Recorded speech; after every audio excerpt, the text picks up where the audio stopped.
What's good in the hood, YouTube? This is Crazy Samurai 71 here, bringing you episode 20 of the Powerpuff Girls 2016 TV show. Yes, we're 20 episodes in, which means we're halfway through the supposed first season, because they are supposedly going to make at least a second season, if not more, of the new show.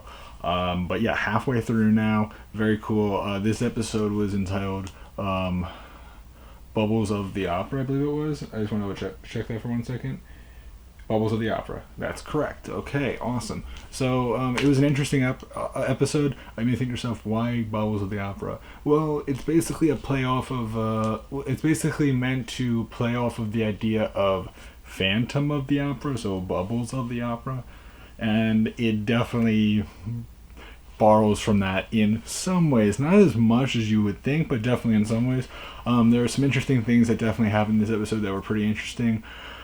It starts off with, the girls trying to get ready for picture day at their school, and so they're all getting dressed up.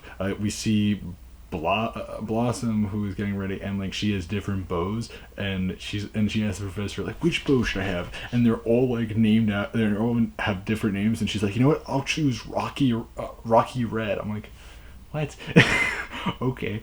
And they all look the same, of course, which is just completely expected. But yeah, and the thing is that she's like a business kind of attire. Well, the professor is helping Buttercup get ready, and Buttercup is obviously complaining, which would make sense for her kind of character, for having to get dressed up and everything, and she's getting dressed up in kind of a slightly nicer outfit than what she typically wears or whatever, a little bit more formal.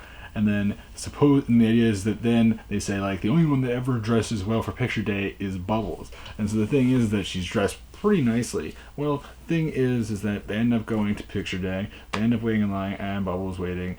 And she eventually says, I know that and they show off a montage of pictures that show, her great pictures that she's had in the past.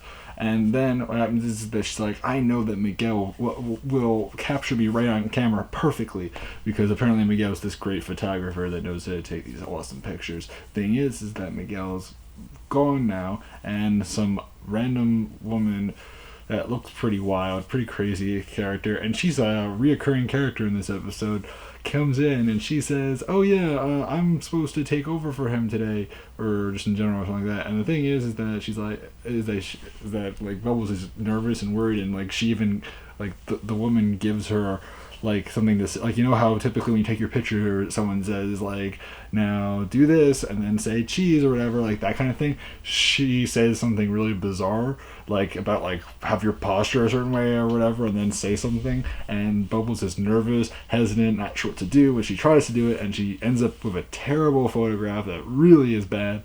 And she's really, really depressed because she feels like she did wrong, because she always gets the best picture. She's always considered the best at taking class pictures. So the thing is that with this, it really depresses her.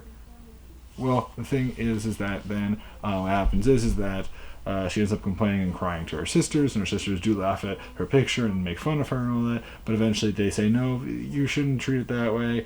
And eventually what happens is that she her sisters are let's cheer up, why don't we go we give you a makeover. So they go to a store, and the thing is that they don't really have any money. They go to a hairstylist to go give her a makeover, and they don't really have any money except for a burger restaurant coupon. And so then they're like, okay, well, we'll give you the one that doesn't have as much experience or whatever. And the thing is that it's the same woman who screwed up her picture, and this woman gives her a terrible haircut, which you would think right away, it's if you screwed up your picture, why would you trust her to give you a good haircut? And what she said in the photo situation, she's like, anyone can take a picture nowadays, and in this case she said anyone can cut hair. I mean, all you need is just some scissors. And the thing is, that's not true at all. So it turns out really bad, and she looks like a boy with some crazy spiky hair. So what happens is that then she's really depressed. She ends up talking to the professor, who like the thing is that she ends up saying that like she feels depressed and she doesn't feel cute anymore because her sisters are Blossom's considered the smart one, Buttercup's considered the tough one, and she's supposed to be considered the cute one, and she feels like she's not cute anymore because of how she's looking and everything like that. And the professor tries to reassure her, and eventually she's very happy, but she ends up bonking her head into a ceiling fan, ends up flying out the window after being knocked out, and then suddenly being injured and all that. And I forget what there was an injury prior to that she had that I'm forgetting now. But the thing was that injury was a small one that only hit one side of her eye, and then this caused that same side to get no, that's what it was.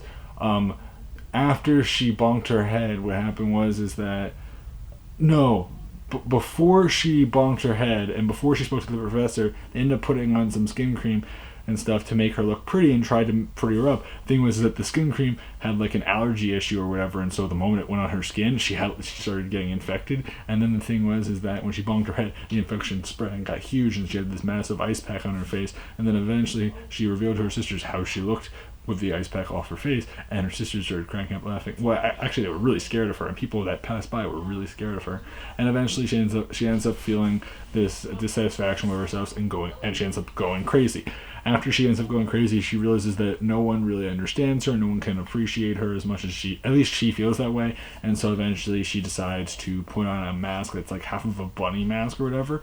It goes over that side of her eye, similar to Phantom of the Opera with the character from the Phantom of the Opera. So she ends up then realizing that she needs to take vengeance on everyone that made fun of her. So she ends up going to Mojo Jojo, where she ends up saying we should work together, but he says I work alone, but she says then, but you have bunk beds, and he's like, curses, aggressive salesman, with your very persuasive sales arguments or whatever, because like that's why he bought it. The aggressive salesman did his job.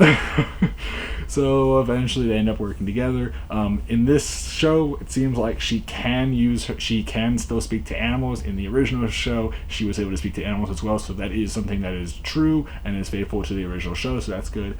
For those who don't remember, there was that whole entire character called Bullet the Squirrel who she spoke to, but like this episode really showed her in every way speaking to so many different animals in pretty much a very simple manner, though I personally preferred how she did it in the past over this, but it was fine.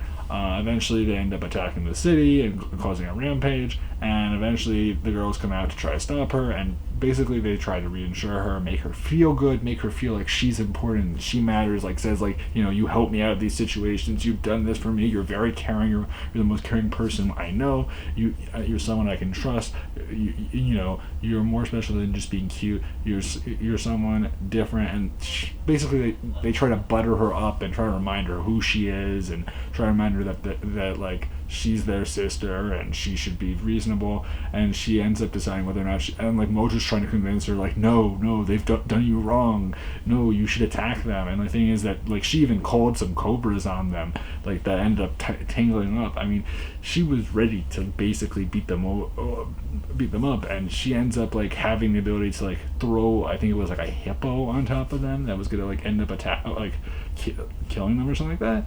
And the thing is that she ends up deciding in the end to toss the hippo on top of Mojo Jojo. Mojo ends up being in a position where he's flattened into I think it's like an elephant that he's flattened into. And the thing is that she's like, well, the thing is that she said to Mojo, go away, and she ends up telling all the animals to return to where they had come, and they listened to her. And the thing was, she's like, we may be cute regularly, but if you cross us wrong, that cuteness will go away. And basically he's like, okay, I understand, come on, elephant or whatever. And then they end up going away, and she ends up getting back her confidence, and eventually her facial issue, like the skin stuff, disappears, and that's gone. The hair issue still is there, but they end up actually fixing her hair more so that she looks better. She still has a bad haircut, but it looks a lot better than it did before. And she ends up saying, and the thing is that before they end up leaving that scene from before, they even take a picture together from that crazy lady who ends up doing all these terrible things to her. And the thing is that the picture is the one picture that she keeps because she feels like she's so happy, and it was something to remember, and it was important to her. And then she's like, I'm glad that I'm with my favorite two people, which are her sisters, and it's a very heartwarming, sweet moment, even though her hair is still screwed up and everything else. But overall, it's an interesting episode as a whole. Halfway through the season again, so that's very cool. And I'm personally pretty excited for it.